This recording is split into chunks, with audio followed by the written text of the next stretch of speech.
আমরা যা বলি না মা, তোর ভালোর জন্যই বলি। প্রত্যেকটা মানুষ বলে ছেলেটা সুবিধার নয়। উফ মা, তুমি আবার শুরু করলে।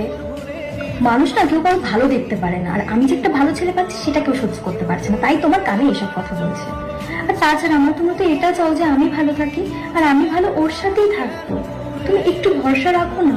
আজ তোর আমার কথাগুলো তিতা লাগছে, কিন্তু একটা সময় আসবে যে তুই কেঁদেও কুল পাবি না।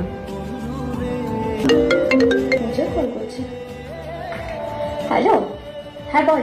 কি করছিস তুই? কিছু না, জাস্ট গেম খেলছিলাম। বল। আমি এক্ষুনি আবিরকে দেখলাম, ওর বাইকে একটা অন্য মেয়েকে নিয়ে যাচ্ছে। হতেই পারে না। আমি জানতাম তুই বিশ্বাস করবি না। হোয়াটসঅ্যাপ অন কর, আমি ছবি পাঠাচ্ছি। ঠিক আছে, তুই সেন্ড করে আমি দেখছি।